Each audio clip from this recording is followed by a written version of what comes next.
This is Radio Romania International. You are listening to our one-hour broadcast in English for listeners in North America, the East Coast.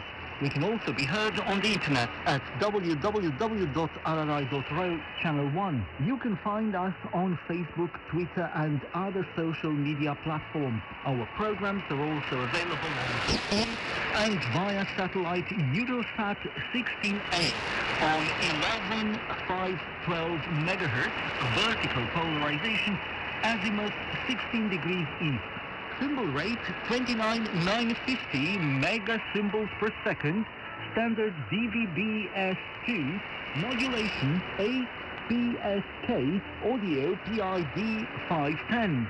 We wish you good reception conditions.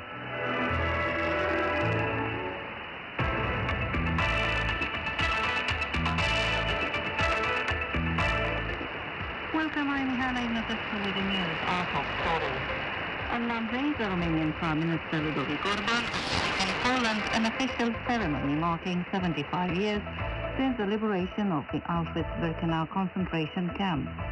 And early in the week, the Romanian Defense Minister Nicolae Ciucă pays a formal visit to Portugal at the invitation of his counterpart João Gomes Cravinho.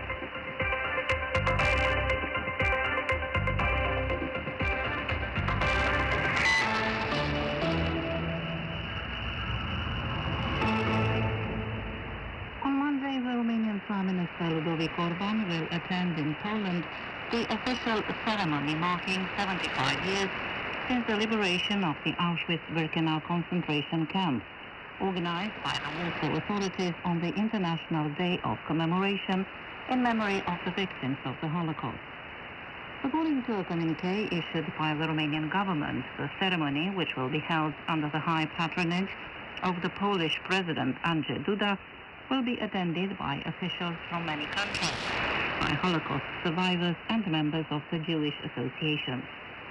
The Romanian government reconfirms its commitment to continuing the efforts to educate about Holocaust and to foster Holocaust commemoration, education and research. This week, Romania's President Klaus Iohannis has attended in Israel the 5th World Holocaust Forum. He's also had meetings with his Israeli counterpart, Reuven Rivlin, whom he has assured that Romania will continue to support Holocaust commemoration, to combat anti-Semitism, discrimination and any form of violence. The Romanian Defense Minister Nicolae Ciucă is to pay a formal visit to Portugal on Monday and Tuesday at the invitation of his counterpart João Gomes Cravinho. According to a press release, the main topics on the agenda of the talks between the two officials are cooperation on military education, bilateral and multinational military exercises and the means of cooperation in the defense industry. In December 2019, the two countries signed the contract for the purchase of a new lot of 5 F-16 fighting jets, which adds to the 12 purchased between 2014 and 2017 under a program of equipping the Romanian Army with multi-role planes. At the informal meeting of the Justice and Home Affairs Council in Zagreb, the Romanian Justice Minister Cătălin Predoiu supported the idea of an evaluation mechanism on justice and the rule of law for all member countries. He has stated there should be one standard for all and that the support for rendering the European Prosecutor's Office operational will be a test for the real commitment of all the member states to the same integrity standards, with a view to protecting the European interest in fight corruption with European funds. At the informal meeting in Zagreb, the EU justice ministers discussed progress in terms of freedom, security and justice, judiciary training and the importance of national and European networks. Romania's President Klaus Iohannis has sent his counterpart Recep Tayyip Erdogan a message of condolence for the victims of the earthquake that hit eastern Turkey on Friday. Romania will support Turkey to overcome this difficult moment, the message reads. The Romanian Foreign Minister Bogdan Aurescu too has sent a letter of condolence to his counterpart Mevlut Cavusoglu. Dozens of people were killed and more than 1,600 injured in the earthquake, which had a magnitude of 6.8 on the Richter scale.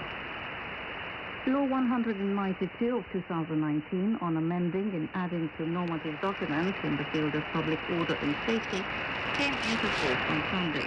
According to the new law, police can enter somebody's household without the owner's approval, provided they have information that somebody is in imminent danger at that location, a perpetrator or a terrorist suspect is hiding there, or in cases of domestic violence. The police can take immediate action against the perpetrators by temporarily evicting them from the premises, even if they are the owners, or by issuing temporary protection orders. The refusal to show an ID will also be punished with a fine that now stands at some 300 euros. The new law also provides for changes regarding the border police. The Romanian Foreign Ministry has informed the Romanian citizens who are in, are visiting, or are about to travel to Hong Kong and Macau, China, that the local authorities have activated preparation and response plans for infectious diseases. The coronavirus has been infecting people in both regions. The virus has reached Europe and several cases have been confirmed in France. The European Commissioner for Health, Stella Kyriakides, has called a meeting for Monday to examine together with the EU line representatives options to respond to the situation created by the spread of this new virus.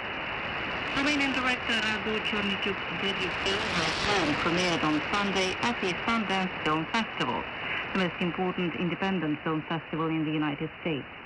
My Home is the first Romanian documentary taking part in the festival's contest and will compete against another 11 films in the World Cinema Documentary category.